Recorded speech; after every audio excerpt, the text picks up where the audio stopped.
Hi guys, Norm with you again, and today we'll be having a look at this mosquito tickler. And the reason I call it a mosquito tickler rather than a mosquito killer or bug zapper is because if we see here, it really the little zap it gives is literally useless. It it wouldn't kill anything, and so what I'm going to do today is have a look at it. And so if they're useless, how can I show you this one, which is full of dead bugs? Well, because this one has been modified.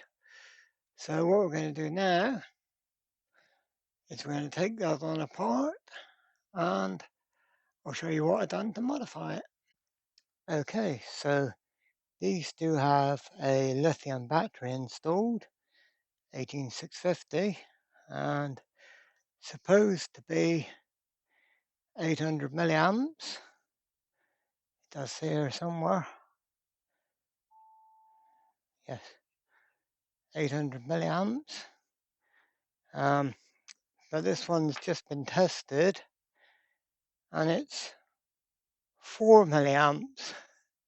Yeah, so I just can't get over how bad these batteries are. And they just they bought the cheapest, crappiest batteries they could find, like the reject stock or whatever.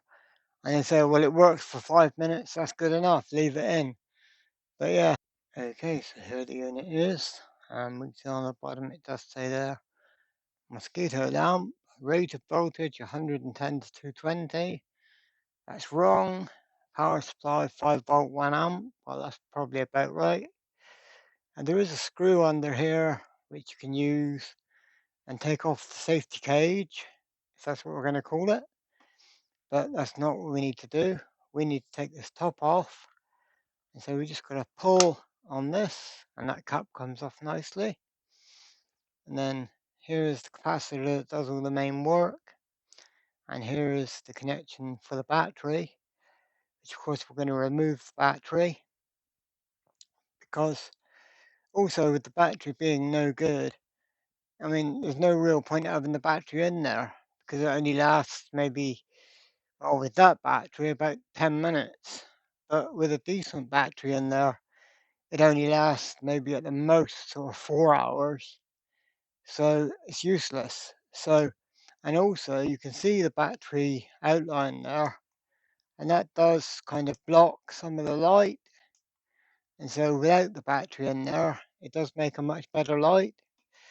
So let's now take the top off.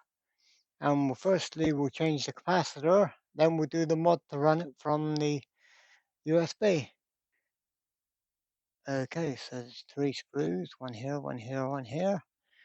I took out the other 2, so let's just get this last one out. There we are. Now this top cap should just pull off like that. Perfect. And as we can see here, the wires from the winding are just wrapped around that capacitor wires. So we just need to unwrap these and then we can pull the board out. Okay, so they're unwound now. That's very good. And check the capacitor is discharged. Yes, it is. Thankfully, these do have a discharge resistor on them. You can see it there. What that's, can we see it? 226. So what's that? 2 meg or 22 meg? Yeah, 22 meg resistor to discharge it. And so now we can pull the board off and unplug. Yeah, shit, that was discharged, but there must be another capacitor there somewhere. Whoa, fucking hell. Very good. Okay, let's now carefully take the battery off. Holy shit, that shocked me. Just double check that is discharged, which that should have given me a shock if anything, but there was something else giving me a shock, so let's not do that. Oh, I'm a bit scared now. Come on, you little freak. Get off. Right, that's the battery out of there. Obviously stuck down with a bit of double-sided sticky tape. Again, supposed to be 800 milliamps, so that's good. And so what actually gave me the shock then? It must have been because of the battery was still plugged in. It must have been from this transformer. Although with it all turned off, that shouldn't have been live. But I guess it was. So that's the thing. Yeah, the capacitor might have been discharged, but the bloody transformer was still active because the battery was in it. Anyway, okay. All I've got to do now is take this capacitor out and replace it. This is a 103 capacitor, which is whatever the hell it is, but we're going to put in a 104 capacitor instead, which will give it 10 times the power. Alrighty, so they've used lead-free solder on this, so to make it easier, I'm going to chop the legs off now, and I'm going to add in a bit of leaded solder to make it easier. Come on, that's it. Now let's get the solder sucker. Kaboom! And this one, kaboom! Didn't get it. Uh-huh. Alrighty, let's now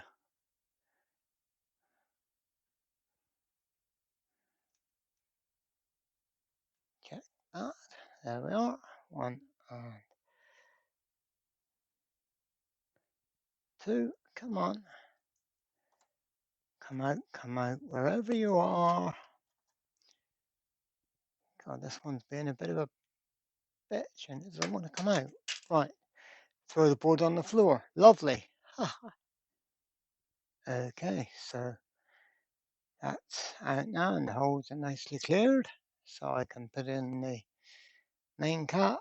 God, this bench is a mess. There's so much crap on this bench, you wouldn't believe it. I just got a tiny little corner to work in and this huge bench. Lovely, isn't it? But then there's lots more fun things to do rather than tidying the bench up. But of course, I will have to do at some point because else there's no room to do any bloody thing. Anyway, let me just get this capacitor in.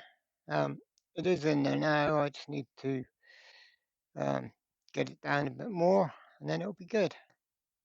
Okay, so I think that's fairly good. We've got to try and keep it sort of centralized because of these two posts and we don't want it to get caught on them.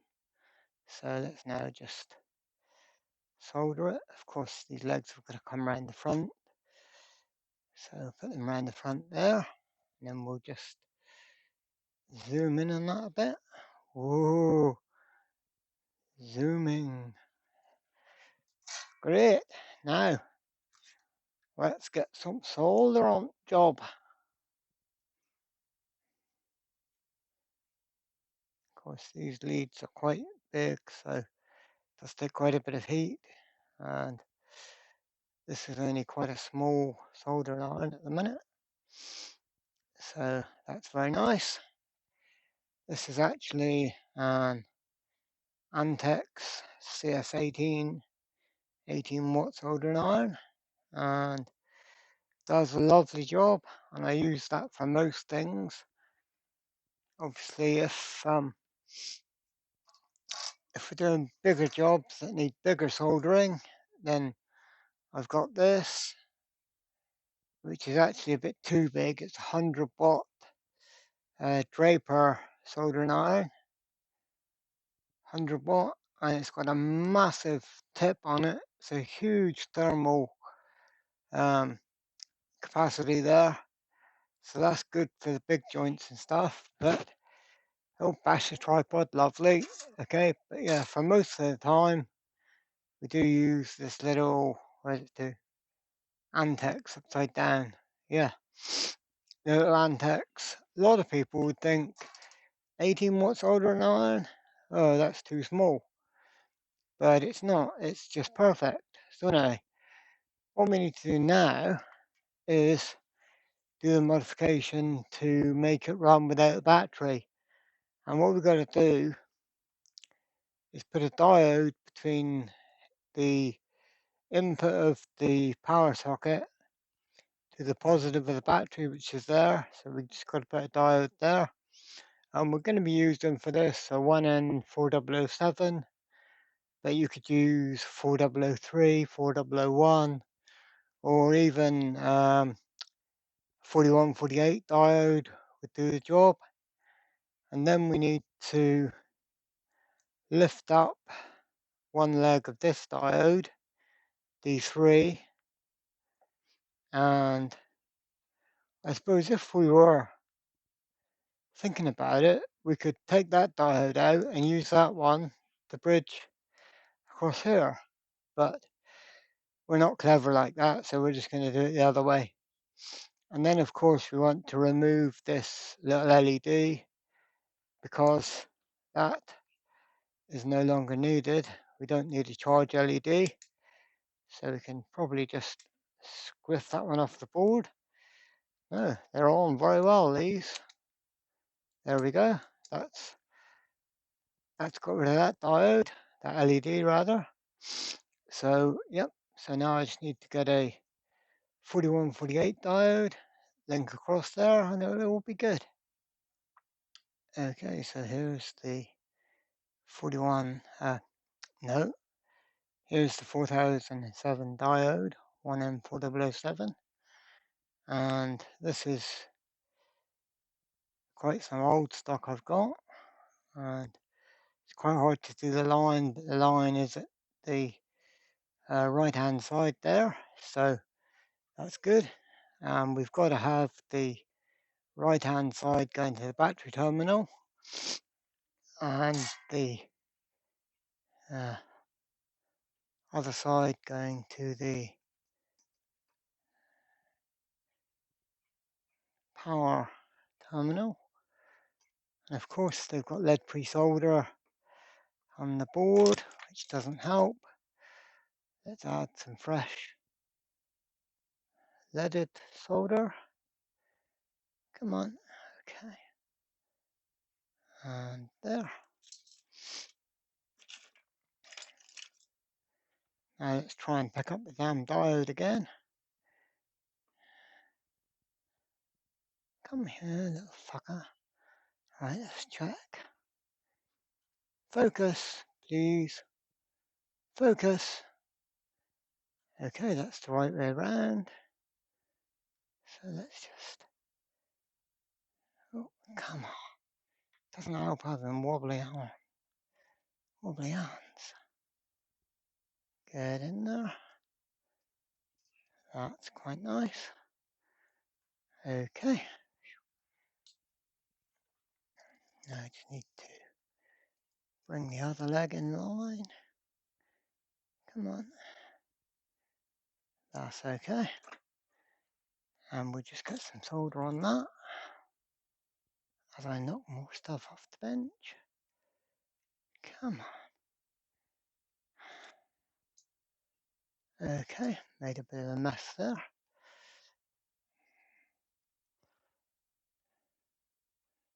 And then the positive and the negative side of the battery together, of the battery terminal together, doesn't help. Boom. Okay. Now let's just make sure we get good contact on that. Excellent. I think that's it. Let me just check it. Okay, so now all I've got to do is lift up one leg of this diode. So let's just do that.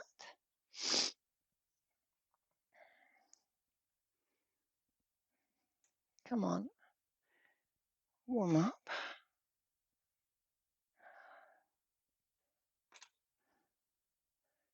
Is that it? Yep. Perfect. Let's just lift one side of that up. And so that's good. Perfect. So this now is ready to go back in. So let's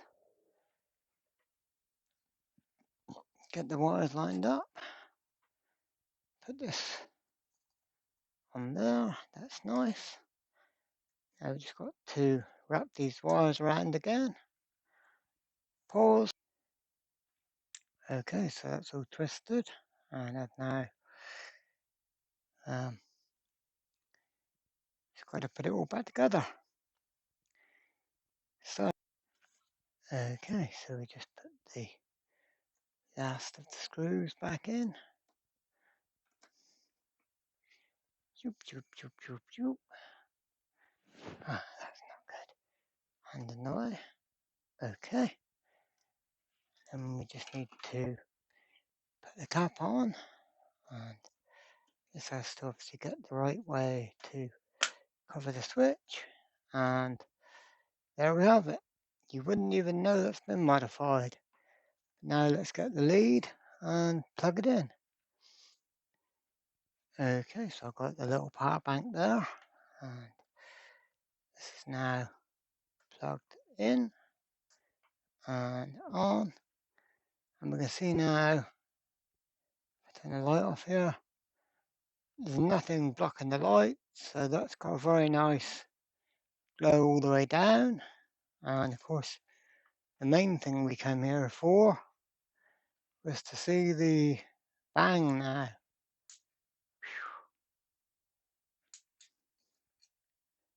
Are we catching this on camera? Yeah, much better spark now.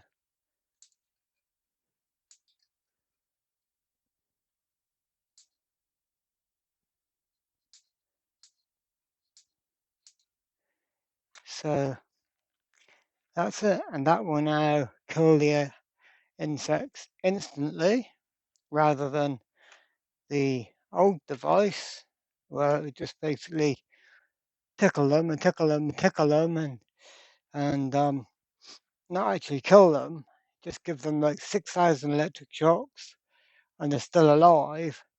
Now when they fly into it, kaboom, they're dead. Kaboom. So there we are, guys. That's how to modify your bug tickler into a bug zapper. And thanks for watching. Cheers for now.